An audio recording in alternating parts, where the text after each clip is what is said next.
Gen Z overthrew the government in Nepal and elected a new prime minister through Discord. And I want to yap about that today because it is just incredibly interesting stuff. Now, Nepal, it's a country in South Asia, I'm pretty sure. A country with very rich history. Like, it's a very underrated history read if you haven't already. Like, definitely go check it out. Very accomplished military with great feats. Like, they took on the British Empire at the height of its, like, power and, you know, didn't lose everything, which is very impressive. But anyways, that's not what this is about. Alright, this is about, basically, Gen Z in its current time is mad at Nepal, because Nepal, well, not the country itself, but the government, obviously. Weird way to phrase it, I know. But the government, pretty bad at their job of being a government, alright? Like, economically, Nepal is just in the shitter, alright? It's unemployment rate incredibly high, its poverty rate incredibly high. 20% of people in Nepal are in poverty, according to this stat I found. Which is bad. That's obviously really bad. And then the unemployment rate in Nepal is 22%. And this unemployment mostly hits the younger people. So Gen Z, like I said, like the older people don't have it as bad. Still bad. Don't get me wrong. But not as bad. Like, Gen Z has it rough there in Nepal. It's tough out there. To really put into perspective how bad a 22% unemployment rate is, the peak of the Great Depression, alright? Worst economical time ever for, like, North America. The very peak of it, so not even the average, the peak, I've reiterated that a lot, was 25% unemployment. So, 22%, pretty terrible. That's just, like, a very unfortunate situation for Nepal to be in. And among all of these hard times with poverty and unemployment, especially among the youth, like I said, I really want to emphasize this, because this is a Gen Z revolution, alright? Mostly. Among all of this, they began to notice a big wealth gap in Nepal. Now, like, the stat I found, I'm using some stuff I found from both reading up on things and a YouTube video I saw from Atrioc. That guy's pretty awesome. He has some good takes all the time. Basically, the wealthiest 10% in Nepal has more than 3x the income of the poorest 40%. And according to Atrioc, who had the same stat as me, that's, like, not even that bad, all things considered. It's still pretty bad, that wealth gap. But, like, in America, the top 10% richest people have 26 times the income of the bottom 40%. So, all things considered, Nepal doesn't have it that bad for that wealth gap. But the big issue with this was Nepo babies of politicians who eat up all the tax money, because that's a big problem in Nepal. Like, there's a very viral post from, like, a child of someone from a politician in Nepal posting their Louis Vuitton Christmas tree, and it was just people in Gen Z mocking them, you know? It's like, this is stupid. This is terrible. Why? You're spending our tax dollars on this. Nepo baby, Nepo baby, Nepo baby started trending, and it became a trend to basically just hate on the children of politicians who flex all of their wealth on the poor people, pretty much. And, like, the politicians themselves, it's like, hey, you guys are greedy, using up our tax money, making the country worse. You guys are rich while we're all suffering. This sucks!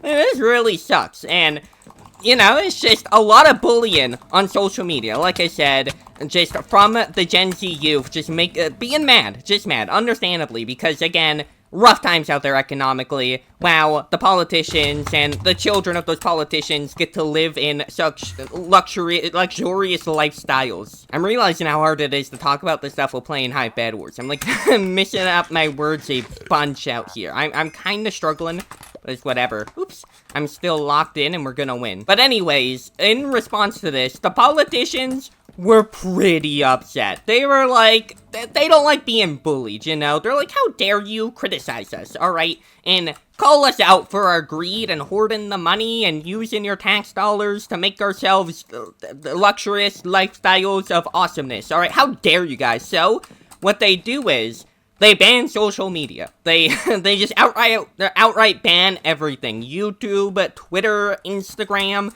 everything, alright? Nothing was safe. Come here, sir. Please don't run away. Well, oh, there he is. Oh, God. Hey there. My stuff is better, so hopefully I just win. We're gonna free Gap, and then Pearl in again. We're gonna cut him off this way. Ah, dang it. Let's pearl in again. We have so many pearls. Yeah, you can't do that to me, sir. Oh, you have more. More running you want to do. GG's, man. Now, little did Nepal's government know, banning social media, probably the worst mistake they could have made. Alright, like, out of top 10 fumbles in Nepal's history, that has to be the biggest one, because this made it so that way all of the anger Gen Z was able to express positively, that they didn't have that anymore. And their social media distractions to talk about this stuff was no longer there. So how else are they going to express their rage? By actually taking action and doing something about it. So they all storm out and they protest in front of Parliament building because they're like, hey, you are like, you're being pretty fascist right now, alright? You're like taking away our free speech, you're censoring us, you're silencing us, and you're ruining our economy in the process. What are you guys doing? You guys suck! So the big protest outside of Parliament, inspired by One Piece, actually. So you might see these, like, awesome photos. Like, it's crazy cool photos of the One Piece flag out there.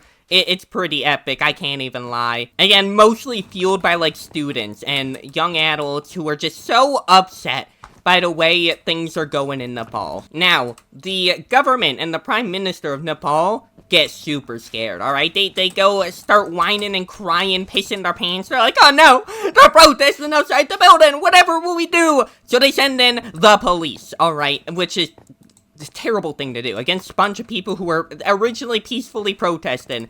And they had the police shoot into the crowds and 19 unarmed students ended up dying, alright? They were murdered, pretty much. Like, that's what, not even, that's just what it was. They were just flat out murdered. Like, I can't even, like, properly come up with words to describe just how shitty that is. It's, like, a terrible situation. And, of course, this just made the youth in Nepal even madder. Because it's, like, obviously, you're, like, first you take away our voices, you destroy our economy, and then you start murdering us. And then the protests get a lot less peaceful. Far less peaceful. Hey there, man, I would like to keep these emeralds. It really is hard to keep on track while playing Bed Wars, I'm learning. Dude, I have low ground.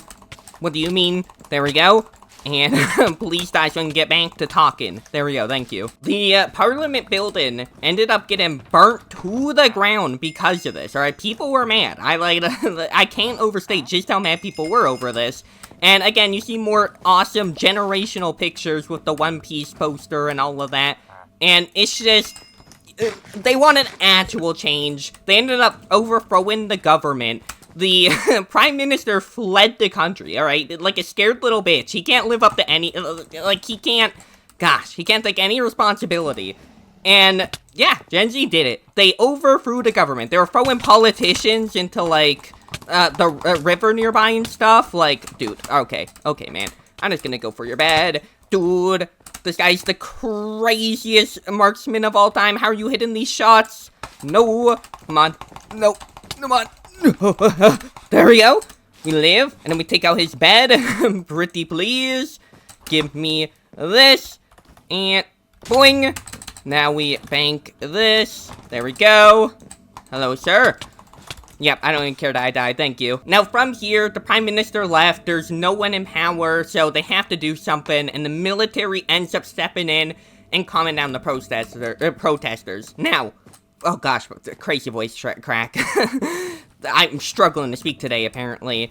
The military in Nepal is very respected, alright? Again, because of those great feats that I talked about earlier, and it's the military is practically a separate entity from the rest of, like, the institutions in Nepal. The guy in charge of the military cannot for the life of me remember his name. I feel bad.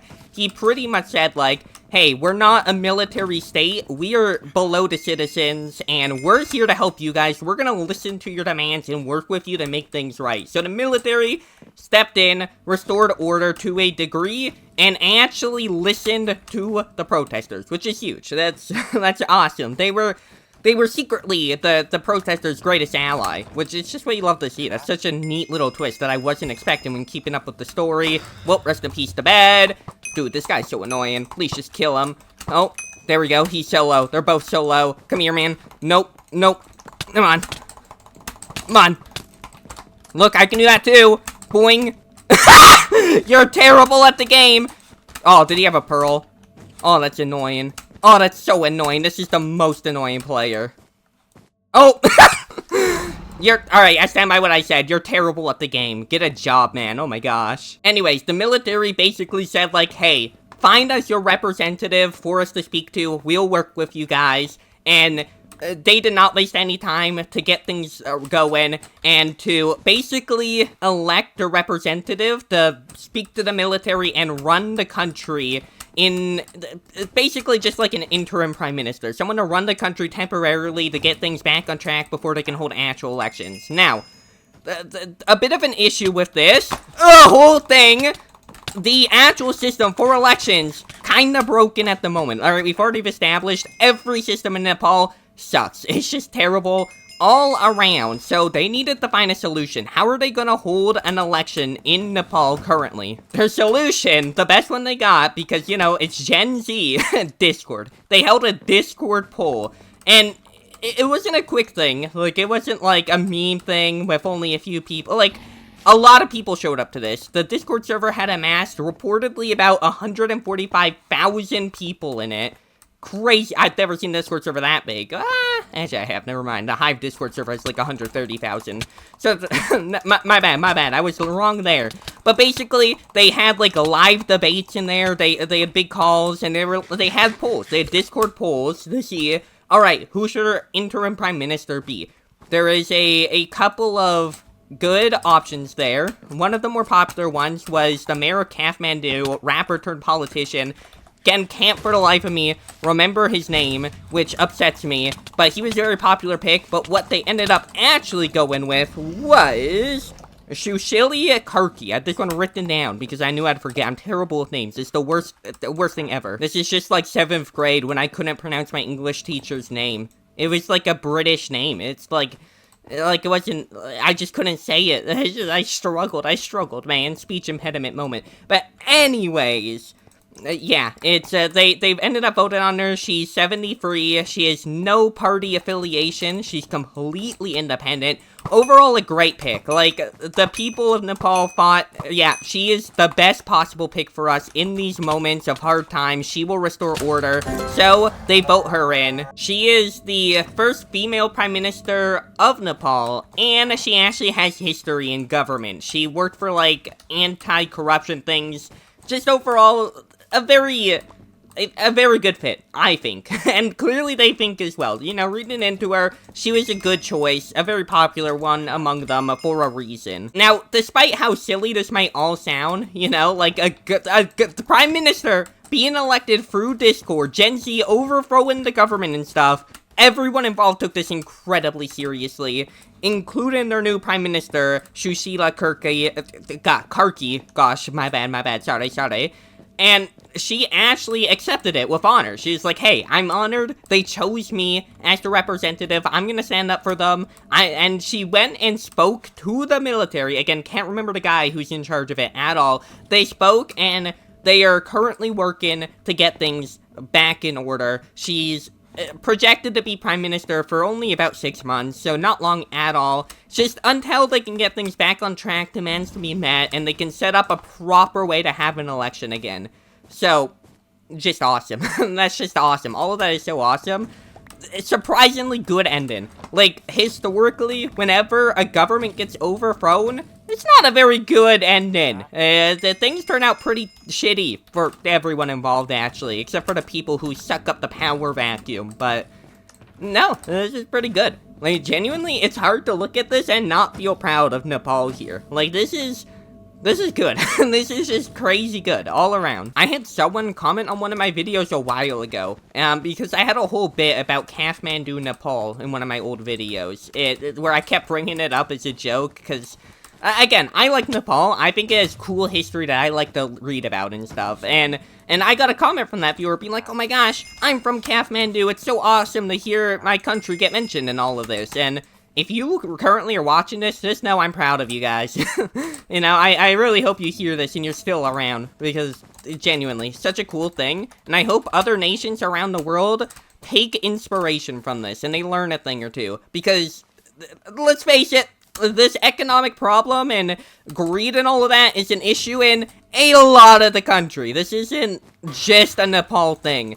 So it would be cool to see more people stand up to their oppressive governments and just get shit figured out. Now, despite things looking pretty good right now, you know, things are pretty optimistic, things could still go terrible. Like, things could always take a turn for the worse. Again, they overthrew the government.